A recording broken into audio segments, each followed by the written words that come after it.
Hi, and welcome back to this Tuesday edition of Focal Point AFR Talk. And Hillary Clinton's got this new book coming out. Everybody that's reviewed it said the thing is a total snooze fest. There's no news in it. It's a bore. It's like 565 pages or something. And it is already on sale. It just was released today. It's already on sale, 40% off at Books A Million. 40% off the day it's released. It's discounted 40%, which is a sure indication that puppy ain't gonna sell. You got a major factual error in it. She said that there were Marines in Tripoli at the embassy there, and there weren't. She says in the book, we didn't have Marines in Benghazi, but we did have them in Tripoli, and there were no Marines there. No Marines showed up in Tripoli until after the assault on the embassy there had begun. So she doesn't even have her facts straight in her own book. And now her book is on sale, 40% off. Just kind of hard to believe. You know, we were talking on the break about this Marie Harf. And, Rob, let's grab clip number one. This Marie Harf, who's a spokesman for the State Department. Jen Psaki is the same way. They just like they look and sound like Valley Girls to me. You know, and Wesley was saying, you know what it reminds me of is like one of those skits on Saturday Night Live. You almost think that this is a Saturday Night Live skit and that these are actresses playing, impersonating, doing a parody of State Department officials. They are that. I mean, there's you know the word gravitas. Obviously, I mean there's no gravitas here. I mean that's a good word. There's no weight here. There's no substance here. This I don't know. It's just embarrassing to me that these people are representing the most powerful nation in the world. But here is Marie Harf, clip number one. And she's asked a question about the fact, I gave you that information earlier that intelligence community is briefing the Senate that we believe 4 out of the 5 of these Talibanis are going back to the battlefield, 4 out of 5. Now, John Kerry said, look, that whole thing about this being some threat to our national security, all that is baloney. So this reporter asked Marie Harf about that. Let's listen. Weekend, Secretary Kerry said it was, quote, a lot of baloney that Guantanamo detainees could return to the battlefield and kill Americans. Is that official State Department policy? I think it's reflecting what I just said, that when we're talking about the possibility of re-engagement and recidivism, it really is important that we know the facts here about what has happened and what hasn't, and what we've put in place to prevent it from happening. And in a year, these guys will have lived under the obligations that the government of Qatar has assured us they will live under. Look, is there a chance they will return to the battlefield? As Secretary Kerry said, of course.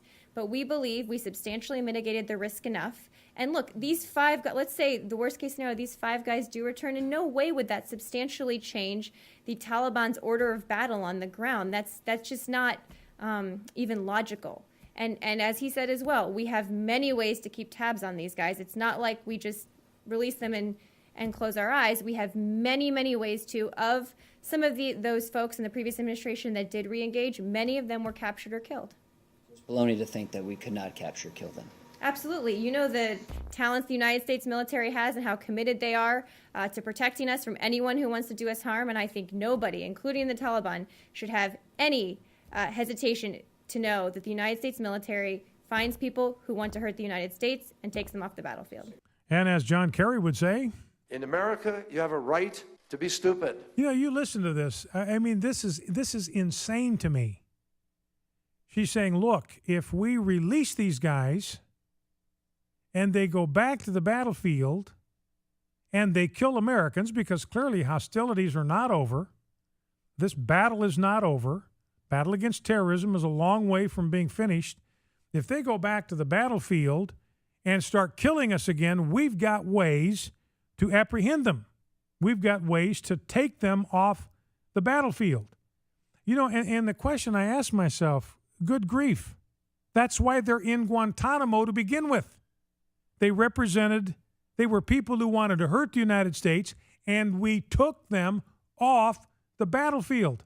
Why are they in a cage in Guantanamo Bay with their Scrabble games and their workout machines and their halal food? And why are they there? Because they tried to hurt the United States, and our military apprehended them. I mean, it's just crazy to me. you start thinking, okay, well, exactly how many times do we have to take them off the battlefield before we don't have to send them back? Now, here is this wizardess of smart Marie Harf, clip number 2, talking about the pretty well-established fact now that not only were these terrorists swapped for Bergdahl, but money was paid. It's widely known that Qatar doesn't do anything unless they get paid for it. So we very likely have funded terrorist activity for the Taliban for the next decade. So here's a reporter that asked Marie Harf. Now, she's speaking for the State Department. She's supposed to be the source of information. She's supposed to be the source of knowledge. She's supposed to be able to tell us from the standpoint of the State Department exactly what is going on. Listen to how clueless this woman sounds. Let's listen. Can you put to rest the allegation that a cash ransom was paid for these Guantanamo Bay Was detainees? paid for them? Huh? To us? We paid Qatar, Qatar paid us, Qatar paid the Haqqani Network. Because Catherine Herridge is reporting that the Haqqani Network never does a deal unless cash is involved. I have not heard anything about cash. I'm happy to check. I'm happy to check. I'll check on that. I'll get back to you. I have no idea what I'm talking about, but I've never heard anything about that. Even though I'm speaking for the State Department, I don't know anything about that. That's the first I've ever heard of it. I'm as clueless as my president. I find stuff out by listening to you, the reporters. As John Kerry would say, In America, you have a right to be stupid. you know, to me, it's just embarrassing. I mean, I don't want to be hard on this woman. I know she's trying her best, but it's embarrassing that we're being represented by incompetence like this. I mean, it's really like children playing with a box of matches. I mean, fires can get started that can burn down a lot of valuable property. Now, let's play clip number 3, and then we'll go to the phones. 888-589-8840, a number to call if you'd like to jump in our conversation. 888-589-8840. This is KT McFarland. She was a former Assistant Deputy Secretary of Defense under Bush. So unless you think this is a gender thing for me, here is a woman who obviously is qualified to be in this position. She's got the intelligence. She's got the maturity. She's got what it takes to be a spokesman when it comes to issues of national defense. So, you know, I don't want to be hard on Marie Harf, but, I mean, to me, it's just embarrassing. I mean, we have to be able to do better than that. Now, here is KT McFarland talking about what she thinks we ought to do with regard to these Guantanamo Bay alums. And we've seen in the past when Gitmo grads have been released, they have gone back to join the fight. I think if we're going to do this, we're going to start releasing Gitmo prisoners. Here's what we ought to do. We have a lot of drones. I think we ought to put a drone 24/7 for the rest of their natural lives hovering over each one of these Gitmo Taliban grads. And the minute they join the fight, the minute they step out of line, waste them. That's a great idea, but they're never going to do that. Why You can't not? watch these guys. Why How do not? they watch these guys? So you can't be on top of them 24/7. They're not even going to have ankle bracelets. Well, they should have something, because what happens is not only are these guys going to join the fight and kill Americans, the symbolism that it gives to anybody who has been in this long twilight war is that, guess what? You wait long enough and the Americans will give up.